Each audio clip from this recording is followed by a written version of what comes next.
أما بعد فأعوذ بالله من الشيطان الرجيم بسم الله الرحمن الرحيم ومن يطع الله والرسول فأولئك مع الذين أنعم الله عليهم من النبيين والصديقين والشهداء والصالحين وحسن أولئك رفيقا.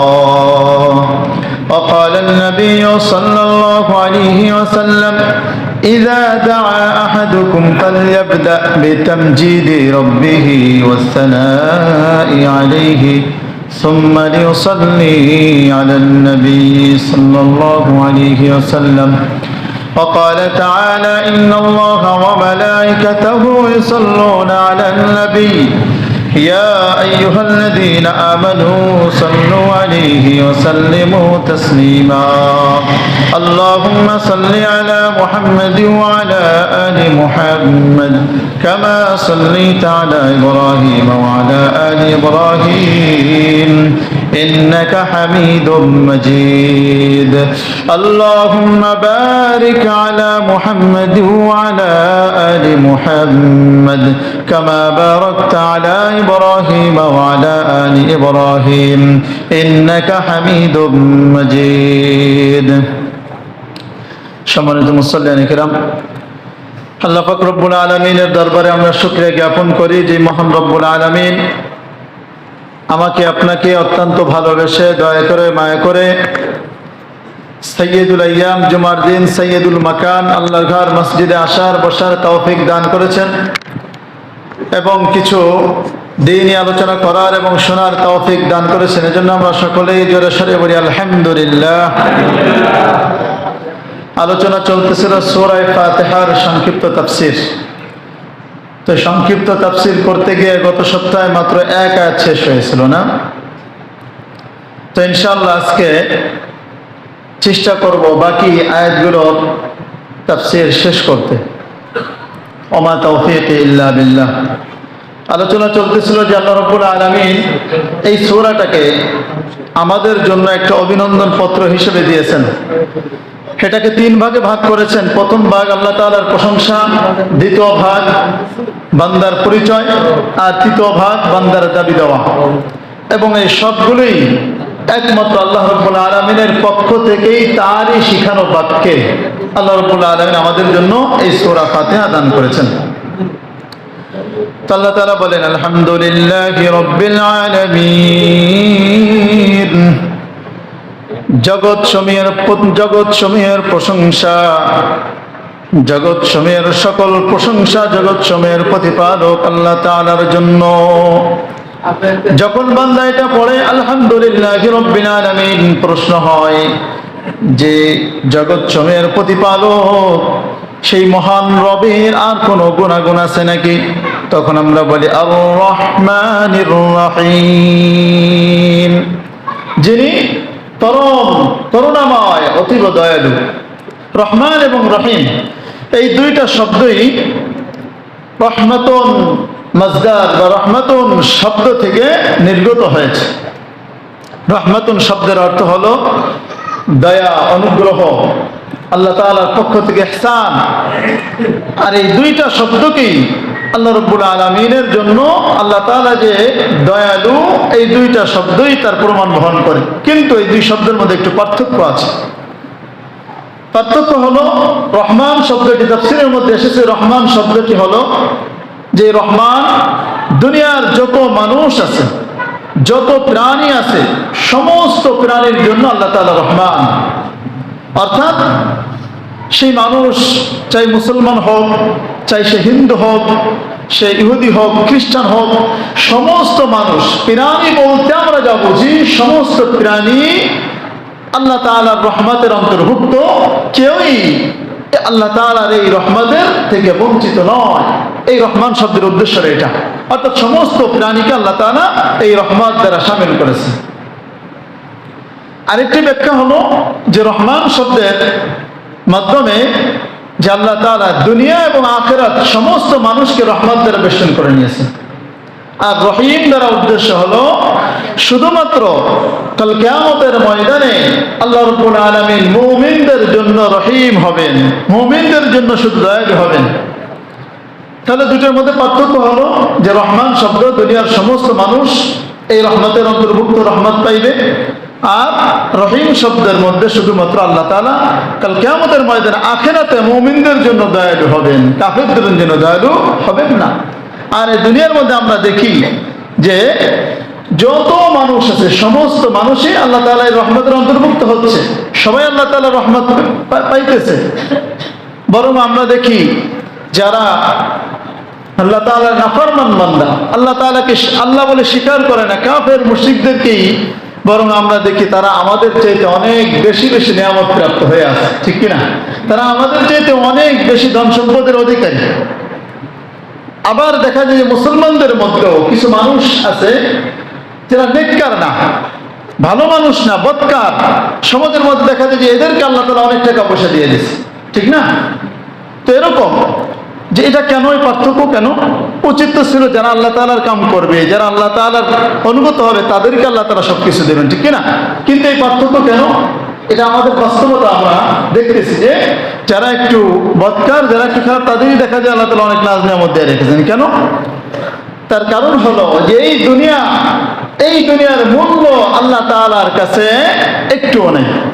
আল্লাহ তাআলার কাছে এই দুনিয়া একদম মূল্যহীন, যার কারণে আল্লাহ তাআলা দেখেন মূল্যহীন জিনিস যে পারে না বলতে কোনো সমস্যা নেই। আপনার কাছে যদি কোনো একটা জিনিসের মূল্য না থাকে, অনেক সময় দেখা যায় না যে ছেড়ে দেয়, যে যা পারো নিয়ে না, ওটার মূল্য আমার কাছে নাই। তার মানে কি, তুমি যে পারো, হিন্দু হও, মুসলমান হও, ছোট হও, বড়, সবাই নিতে পারে এখান থেকে, এরকম হয় কিনা? তো আল্লাহ তাআলার কাছে দুনিয়ার মূল্য, হাদিসের মধ্যে আছে যে একটা মশার ডানার পরিমাণও এই দুনিয়ার মূল্য আল্লাহ তাআলার কাছে নাই। একটা মশার ডানার পরিমাণ। আপনি কি মনে করেন কেউ যদি আপনাকে 10 লক্ষ মশার ডানা আপনাকে জমা করে এনে দিয়ে বলে যে ভাই তুমি কয় টাকা দিবা, আপনার কয় টাকা দিবেন? দিবেন নি? এই 10 লক্ষ আপনার মশার ডানার মূল্য আমার আপনার কাছে চালেরও দাম নাই, ঠিক না? ঠিক তেমনি ভাবে আল্লাহ তাআলার কাছে এই মশার ডানার চাইতেও তুচ্ছ এই দুনিয়া, যার কারণে আল্লাহ তাআলা এই দুনিয়া দেওয়ার ক্ষেত্রে কোনো ঈমানদার আর বেঈমান আর কাফের মুশরিকদেরকে কোনো ভেদাভেদ করেন না, সবাইকে আল্লাহ তাআলা এই রহমত দিয়ে দিয়েছেন। এই জন্য দুনিয়ার মধ্যে সমস্ত মানুষ এই রহমত প্রাপ্ত হবে, সমস্ত মানুষ।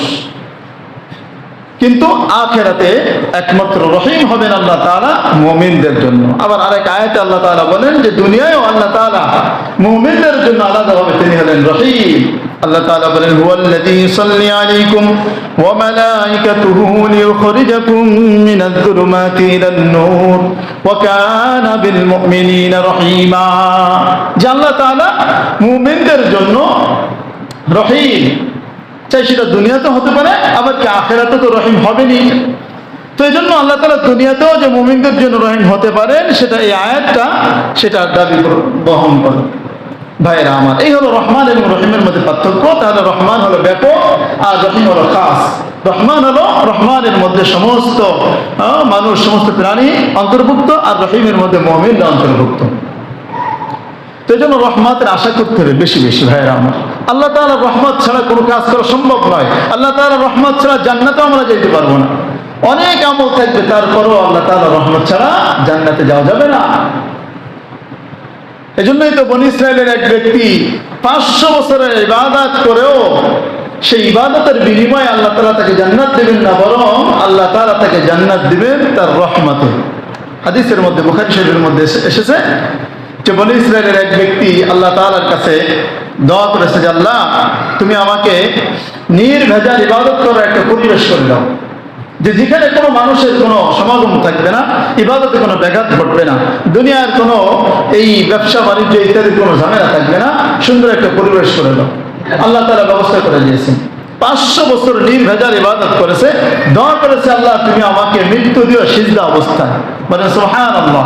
আল্লাহ তাআলা তার এই দোয়াও কবুল করেছেন। হাদিসের মধ্যে আছে যে নবী সাল্লাল্লাহু আলাইহি ওয়াসাল্লাম বলেন এই বনী ইসরাইলের এই ব্যক্তিকে কাল কিয়ামতের ময়দানে দাঁড় করানো হবে। দাঁড় করানোর পর হিসাব নিকাশ শুরু হবে। এক পর্যায়ে বলবে যে আদখিলু আবদি আল জান্নাতা বিরহমাতি, আমার এই বান্দাকে, ফেরেশতারা তোমরা আমার এই বান্দাকে আমার রহমতে তাকে জান্নাতে নিয়ে যাও। তখন সাথে সাথে ওই ব্যক্তি বলবে বল বিআমালি, আল্লাহ তোমার রহমতেই যদি আমার জান্নাতে যাইতে হয় তাহলে 500 বছর ইবাদত করলাম, নির্ভেজাল ইবাদত, তাহলে সেই ইবাদতের কি দাম থাকলো? আল্লাহ তাআলা কোনো জবাব দিবেন না। আবার বলবেন আদখিলু আবদি বিরহমতি, যে আমার এই বান্দাকে তোমরা জান্নাতে নিয়ে যাও আমার রহমতে, আমার দয়ায়, আমার অনুগ্রহে। আবার ওই ব্যক্তি প্রশ্ন করবে যে আমার আমলের বিনিময়ে আমি জান্নাতে যেতে চাই। আল্লাহ রাব্বুল আলামিন দ্বিতীয়বারও কোনো জবাব দিবেন না। তৃতীয়বার যখন আল্লাহ পাক রব্বুল আলামিন আবার বলবেন যে আমার বান্দাকে আমার দয়ায় তোমরা জান্নাতে নিয়ে যাও, তৃতীয়বার যখন আবার বলবে যে আল্লাহ আমি আমার আমলের বিনিময়ে জান্নাতে যেতে চাই, তোমার রহমতের দরকার নাই, তখন আল্লাহ রাব্বুল আলামিন তৃতীয়বার জবাব দিবেন যে ফেরেশতারা কাইসু আমালাহু ওয়ান নি'মাতা। আল্লাহ রাব্বুল আলামিন বলবেন যে ফেরেশতারা ও যে তোর আমল দিয়ে জান্নাতে যাইতে চায়, তাহলে এবার হিসাব বসাও। আমার যে নিয়ামত সে ভোগ করেছে আর এই 500 বছরের ইবাদত, এই দুইটাকে তোমরা পাল্লায় রাখো, এটাকে তোমরা ওজন করো। দেখো ওজন করে তারপরে যদি ওর আমল যদি বেশি হয় তাহলে জান্নাতে যেতে পারবে, অন্যথায় জান্নাতে যেতে পারবে না। এবার আল্লাহ রাব্বুল আলামিন বলবেন অনেক নিয়ামত তো আমরা ভোগ করি, কিন্তু এই অনেক নিয়ামতের মধ্যে হাদিসের মধ্যে আছে আল্লাহ রাব্বুল আলামিন শুধুমাত্র জিজ্ঞেস করবেন তোমার এই চক্ষু যে আমি দিয়েছি, তোমাকে 2টা চক্ষু দান করেছিলাম, এই 2টা চক্ষুর একটা চক্ষুর দাম তুমি আমাকে দাও। ফেরেশতাদেরকে বলবে ফেরেশতারা তোমার ওর একটা চক্ষু আর এই 500 বছর আমল একটু মিলাই দেখো কি অবস্থা। হাদিসের মধ্যে আছে আহাতাত নি'মাতুল বাসারি আমালা 500, যে তার 500 বছরের ইবাদতকে এই একটা চোখের নিয়ামত বেষ্টন করে নেবে, অর্থাৎ তার এই 500 বছরের ইবাদতটাও একটা চোখের মূল্য পরিমাণ হবে না। বলেন আল্লাহু আকবার। একটা চোখের মূল্য পরিমাণ হবে না।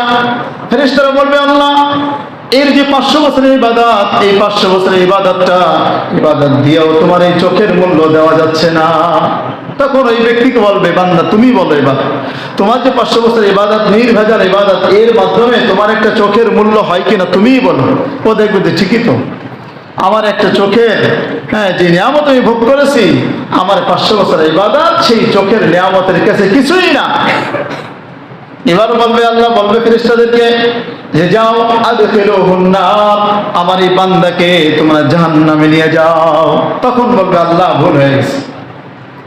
আল্লাহ বলবে যে দেখো তোমার একটা চোখেরই মূল্য তুমি দিতে পারলে না 500 বছরের ইবাদতের, তাহলে এবার হিসাব করে দেখো পুরো অল বডি তো বাদই দিলাম।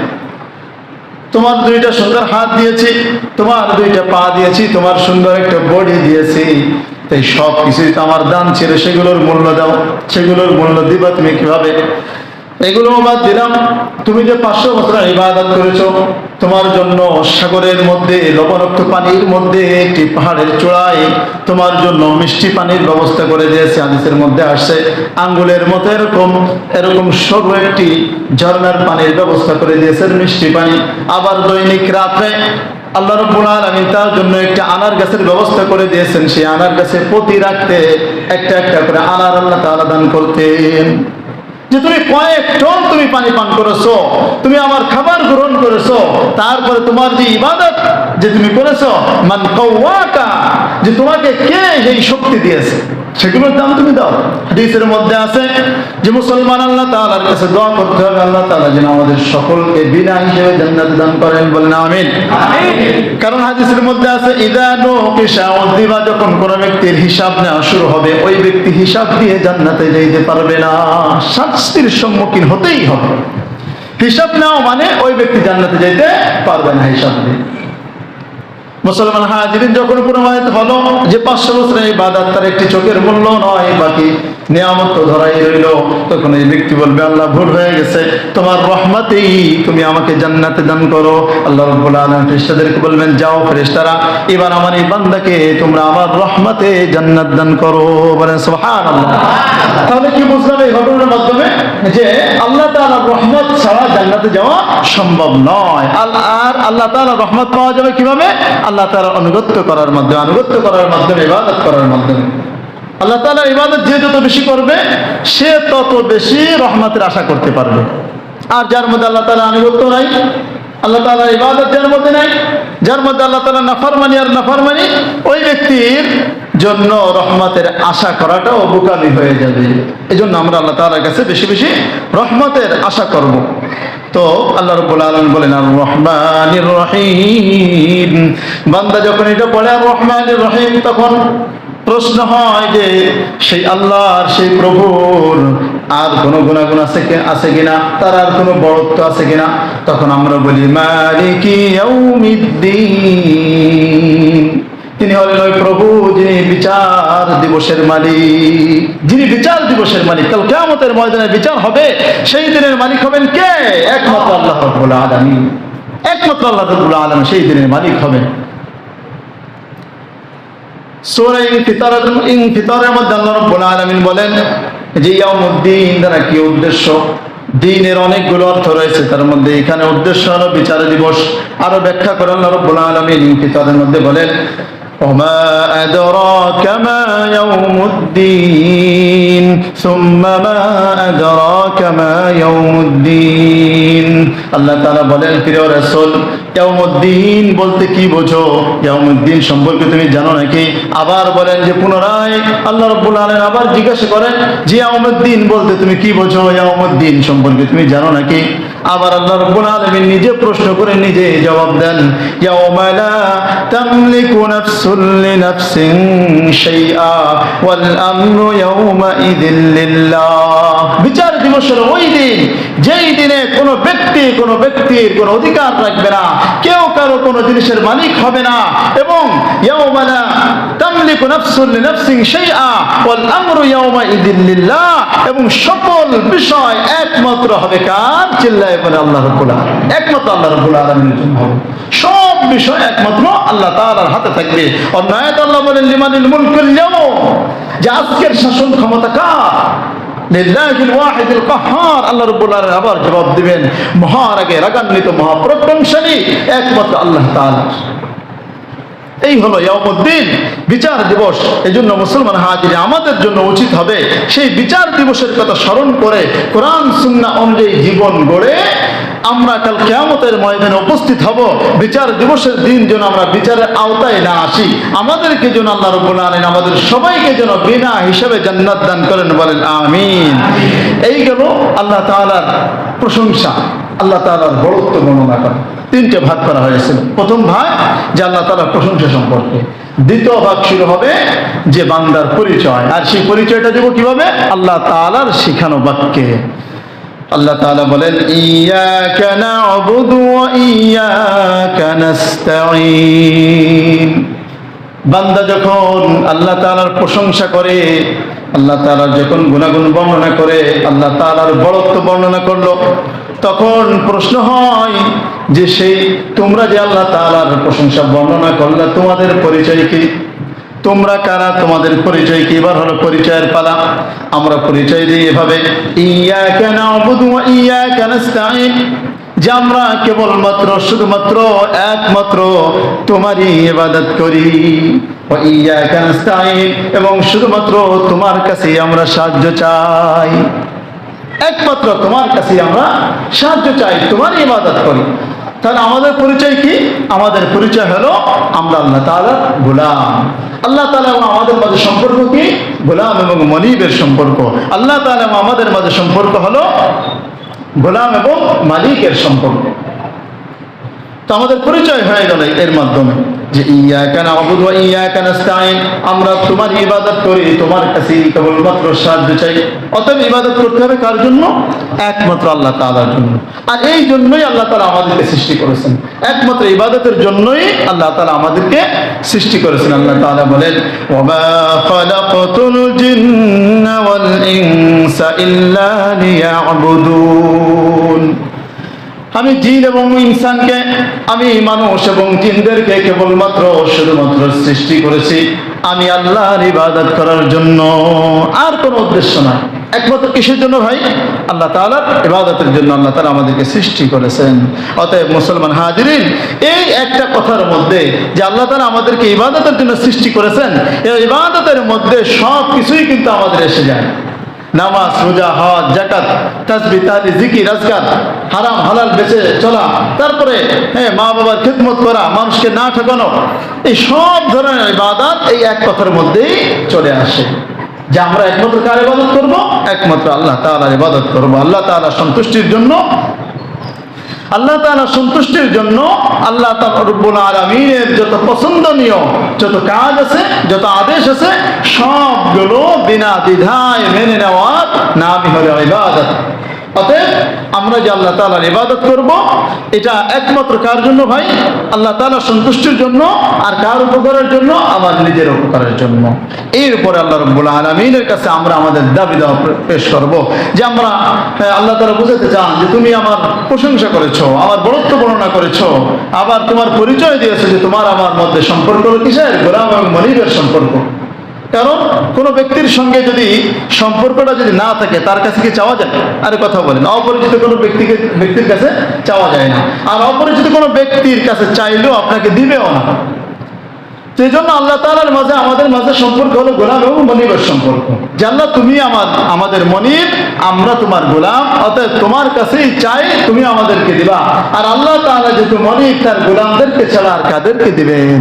এই জন্য আল্লাহ রাব্বুল আলামিন আমাদেরকে দান করবেন। তো কি চাইতে হবে আল্লাহ তাআলার কাছে?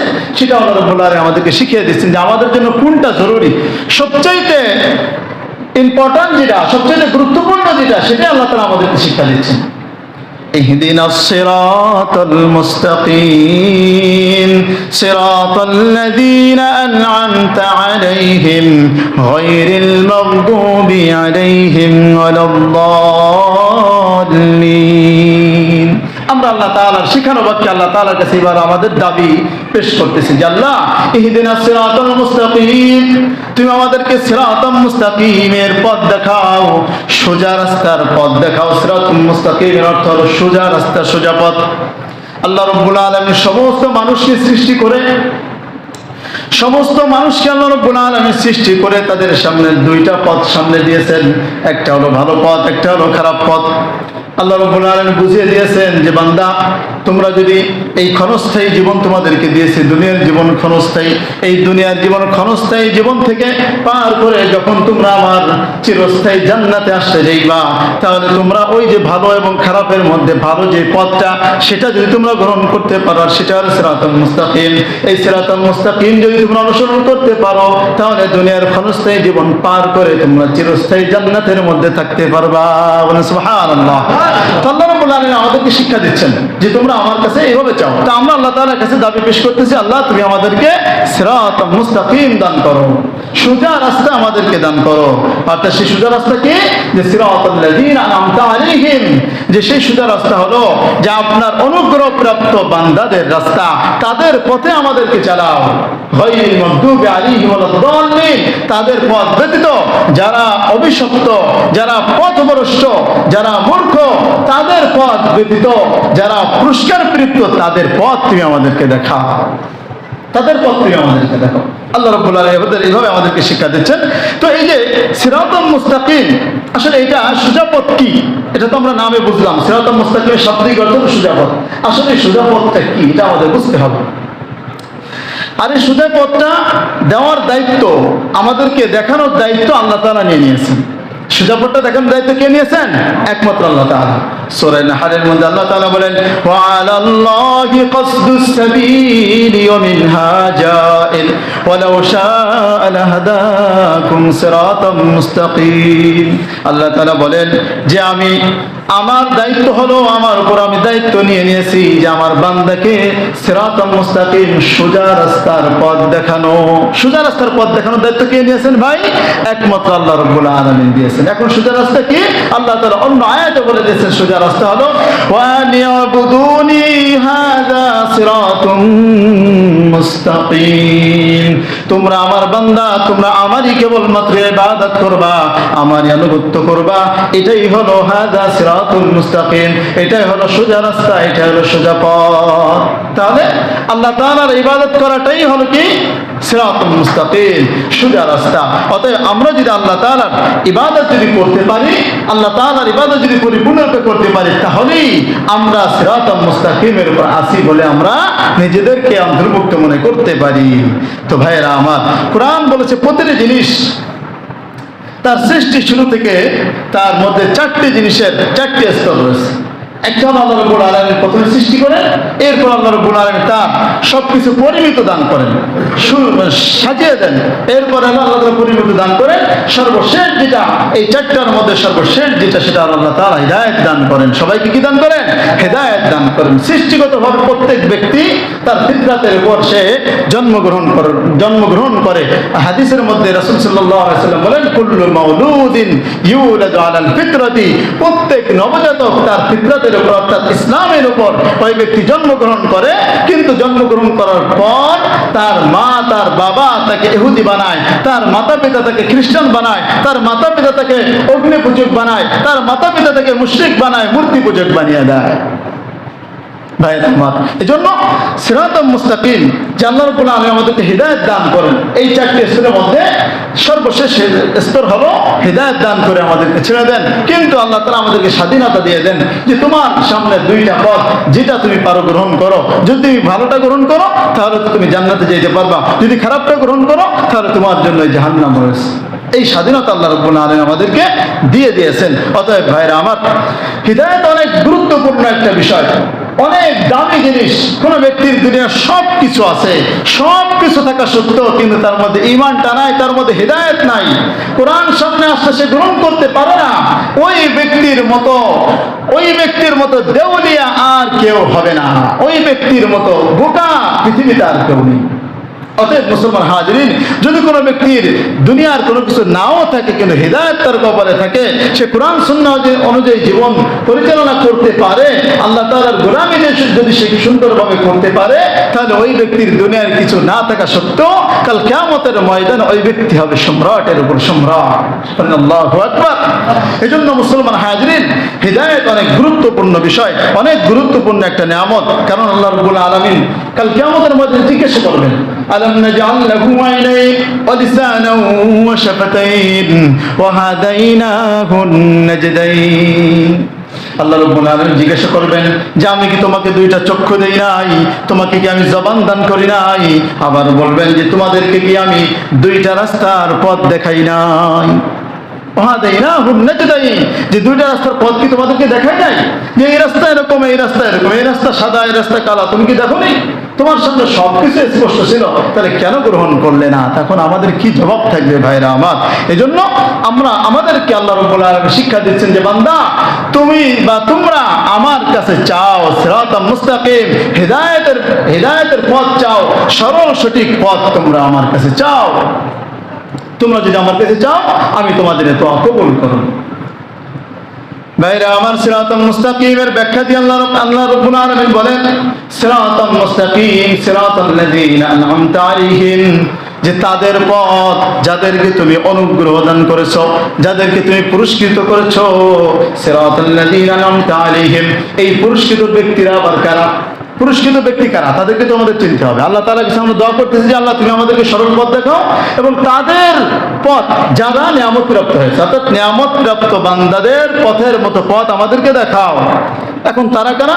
আল্লাহ রাব্বুল আলামিন বলেন, ওয়া মাইয়াতিল্লাহ ওয়ার রাসূল ফাউলাইকা মা'আল্লাযীনা আন'আমা আল্লাহু আলাইহিম মিনান নাবিয়্যিন ওয়াস-সিদ্দীকিন ওয়াশ-শুহাদা'i ওয়াস-সালিহিন।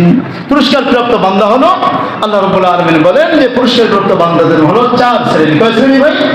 4 শ্রেণী। 1 নম্বর হলো নবীয়িন, অর্থাৎ সমস্ত নবীগণ। 2 নম্বর হলো সিদ্দিকিন, সমস্ত সিদ্দিকগণ। আর 3 নম্বর হলো শুহাদা, শহীদগণ। আর 4 নম্বর হলো সালিহিন, নেককার, সৎ কর্মশীল, সৎ কর্মপরায়ণশীল বান্দারা। এই 4 শ্রেণীর বান্দারা যে পথে চলেছে, সেই তাদের পথ হলো এই সিরাতুল মুস্তাকিম। নবীন কারা? নবী কারা? নবী হলো যে আল্লাহ রাব্বুল আলামিনের পক্ষ থেকে ওহী প্রাপ্ত যে সমস্ত বান্দারা ছিলেন, তারা হলো নবী। যে আমাদের নবী মুহাম্মদ রাসূলুল্লাহ সাল্লাল্লাহু আলাইহি ওয়াসাল্লাম, তিনি আমাদের নবী। তার আর আমাদের মাঝে পার্থক্য একটা হলো যে আমাদের কাছে ওহী আসে না, আর তার কাছে ওহী আসে। তিনিও মানুষ, আমরাও মানুষ।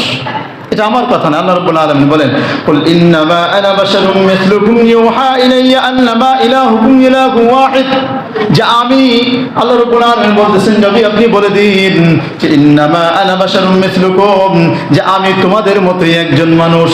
পার্থক্য শুধু এতটুকু, ইউহা ইলাইয়া, আমার কাছে আল্লাহ রাব্বুল আলামিনের পক্ষ থেকে ওহী আসে, তোমাদের কাছে আসে না। এতটুকুই পার্থক্য। আরো পার্থক্য রয়েছে। নবী হলেন মহামানব, আর আমরা হলো সাধারণ মানব, ঠিক না? নবী হলেন শ্রেষ্ঠ নবী। নবী সমস্ত নবীদের চাইতে শ্রেষ্ঠ, সমস্ত মাখলুকের চাইতে শ্রেষ্ঠ, আর আমরা হলাম সাধারণ মাখলুক। এই হলো পার্থক্য। অনেকেই বলেন যে কি নবীকে নেতা বলা যাবে না, সৈয়দ বলা যাবে না, অথচ আমরা দুরূদের মধ্যেই পড়ি আল্লাহুম্মা সাল্লি আলা সাইয়্যিদিনা মুহাম্মদ, বলি কিনা? সৈয়দরা মানেই তো আমাদের নেতা, অথচ বাংলায় বলতে অনেকে হয়তো বলে যে নবীকে নেতা বলা যাবে না, নেতা তো অমুক নেতা তমুক নেতা। কারণ কি জানেন? এই যে যাদের মনে প্রশ্ন আসে, এদেরও দোষ না। কারণ প্রশ্নটা এই জন্য আসে যে বর্তমানে নেতা বললে আমরা যাদেরকে বুঝি, যত বড় যে দুর্নীতিবাজ, তারা তত বড় নেতা বলা হয়। আর ঠিক না কথা বলেন? এই জন্য যার কারণে দেখেন নেতা শব্দটা কেমন যেন দুর্নীতির সাথে মিলতে মিলতে এখন পৌঁছে গেছে নেতা শব্দটা, যার কারণে তাদের মনে এই প্রশ্ন আসতে পারে। তবে এই প্রশ্নটা আসাটা এটা দরকার নেই, কারণ এটা অনর্থক প্রশ্ন। কারণ আমাদের নবী আমাদের নেতা, আমাদের সর্দার, তার পথ অনুসরণ করি আমাদের চলতে হবে ইনশাআল্লাহ। ভাইরা আমার, বলতেছিলাম নবী হলো যে আল্লাহ তাআলার পক্ষ থেকে ওহী প্রাপ্ত, আল্লাহ তাআলার পক্ষ থেকে সমস্ত দুনিয়ার মানুষের হিদায়াতের জন্য যাদেরকে পাঠানো হয়, তারা হলো নবী। আর সিদ্দিকিন কারা? সিদ্দিকিন হলো ওই সমস্ত ব্যক্তি যারা আল্লাহ রাব্বুল আলামিনের কোরআন, আল্লাহ রাব্বুল আলামিনের বিধান, নবীর হাদিস পেয়ে বিনা দ্বিধায় অকপটে, যারা নির্দ্বিধায়, যারা অকথ্য, যারা কি বলে আপনার নির্দ্বিধায় যারা মেনে নিতে পারে, তাদেরকে বলা হয় সিদ্দিক। উদাহরণ আমরা জানি, আবু বকর সিদ্দিক রাদিয়াল্লাহু আনহুর নাম সিদ্দিক দেওয়া হয়েছে কেন? মেরাজের ঘটনা যখন বর্ণনা করা হলো কাফেরদের কাছে, তারা অস্বীকার করলো। তখন বুঝলো যে আবু বকর যেহেতু তার কাছের মানুষ, তার কাছে জিজ্ঞেস করি, বললো যে আবু বকর তোমার বন্ধু তো এই বলে, তুমি কি এটা বিশ্বাস করো? তখন তিনি বলছিলেন যে এটা কি মুহাম্মদ সাল্লাল্লাহু আলাইহি ওয়াসাল্লাম বলেছেন? হ্যাঁ বলেছে। তাহলে আমি নির্দ্বিধায় মেনে নিলাম যে তিনি সত্য বলেছেন, মেরাজের ঘটনা সত্য, তিনি সত্য বলেন। সুবহানাল্লাহ। নবী সাল্লাল্লাহু আলাইহি ওয়াসাল্লাম তখন তিনি বললেন যে আবু বকর, তুমি শুধু আবু বকর নয়, তুমি শুধু আবু বকর নয়, বরং তুমি হলে আবু বকর সিদ্দিক। এই জন্য কিয়ামত পর্যন্ত যত মানুষ কোরআন এবং সুন্নাত, কোরআন এবং হাদিসের বাণী যারা নির্দ্বিধায় মেনে নিবে, তারা সবাই এই সিদ্দিকীনদের অন্তর্ভুক্ত হয়ে যাবে, সবাই আবু বকর রাদিয়াল্লাহু আনহুর দলের অন্তর্ভুক্ত হয়ে যাবে। বলেন সুবহানাল্লাহ। আরেকটা হলো শুহাদা। শুহাদা কারা? শহীদ কারা?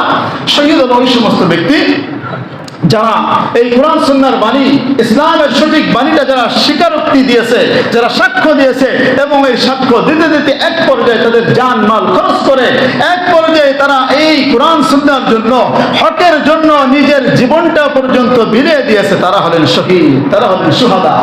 আর সালিহিন হলো ওই সমস্ত ব্যক্তি যারা আল্লাহ রাব্বুল আলামিনের বিধান, কোরআন সুন্নাহ অনুযায়ী যারা জীবন চালাতে চেষ্টা করে এবং সব হারাম বর্জন করতে থাকে, সব হালাল সে গ্রহণ করতে থাকে, সব অন্যায় কাজ থেকে সে বিরত থাকে। এই ব্যক্তি হলো সালিহিন, নেককার বান্দা। তো আল্লাহ তাআলা আমাদেরকে বলতেছেন যে তোমরা আমার কাছে দোয়া করো যে সিরাতাল্লাযীনা আনআমতা আলাইহিম, যে তোমার নিয়ামত প্রাপ্ত বান্দা যারা, তাদের মতো, তাদের পথের মতো পথ তুমি আমাদেরকে দান করো। আল্লাহ রাব্বুল আলামিন তার শিখানো বাক্যে আমরা দোয়া করি, প্রত্যেক দিন প্রতি নামাজে আমরা পড়ি, ইহদিনাস সিরাতাল মুস্তাকিম সিরাতাল্লাযীনা আনআমতা আলাইহিম। যে আল্লাহ তুমি আমাদেরকে সরল সঠিক পথ দেখাও, সোজা রাস্তা তুমি আমাদেরকে দেখাও। আর আমরা দেখা যায় যে নামাজ পড়ি ঠিকই, যার এই অর্থ জানি না, অর্থের দিকে খেয়ালও করি না, যার কারণে দেখা যায় যে নামাজ পড়ে বের হই, আবার দেখা যায় যে সিরাতুল মুস্তাকিম বাদ দিয়ে ওই বক্র পথে আমরা চলে যাই। ঠিক কিনা ভাই? ভাইরা আমার, এই জন্য আমাদের এখান থেকে অনেকগুলো শিক্ষা রয়েছে, কিন্তু আজকে যেতে শেষ করতে পারলাম না। আপনার কি কষ্ট হচ্ছে? আপনাদের আপনারা যদি ধৈর্য ধারণ করেন ইনশাআল্লাহ এর থেকে আমরা যদি শিখতে পারবো ইনশাআল্লাহ। সূরা ফাতিহার তাফসীর আসলে আমরা সংক্ষিপ্তভাবে করতেছি, এর যদি আরো লম্বা করা যায় এটা কয়েক সপ্তাহে শেষ হবে না, অনেক সময় 5 দিন 4 দিন ধরেও এটা শেষ হয় না। তো ইনশাআল্লাহ এই 6 আয়াত পর্যন্ত আমাদের হলো, বাকি আরেক আয়াত এবং এই সূরা থেকে আমাদের কি কি শিক্ষা রয়েছে, আল্লাহ রাব্বুল আলামিন আমাদের এই সূরার মাধ্যমে কি শিক্ষা দিতে চাচ্ছেন, আমাদের জন্য কি শিক্ষা গ্রহণ করা উচিত, সবগুলো শিক্ষা ইনশাআল্লাহ আল্লাহ তাআলা যদি তৌফিক দান করেন আগামী জুমায় আলোচনা করা হবে ইনশাআল্লাহ। আপনারা আসবেন তো, শুনবেন তো ইনশাআল্লাহ? কারণ শেষ যদি না শুনি তাহলে কিন্তু মজা পাইবেন না ইনশাআল্লাহ। ঠিক আছে? এজন্য সূরা ফাতিহার তাফসীরের মধ্যে অনেক ধরনের শিক্ষা রয়েছে। আজকে যতটুকু শিখলাম ততটুকু হলো যে আল্লাহ তাআলা এই যে সূরা ফাতিহাকে 3 ভাগ করে দিয়েছেন, একটা হলো প্রশংসা, আরেকটা হলো পরিচয়, আরেকটা হলো দাবি দেওয়া। এই দাবি দেওয়ার মধ্যেও কিছুটা আমাদের অর্ধেক শেষ হলো, বাকিটা ইনশাআল্লাহ আগামী জুমায় শেষ হবে। যা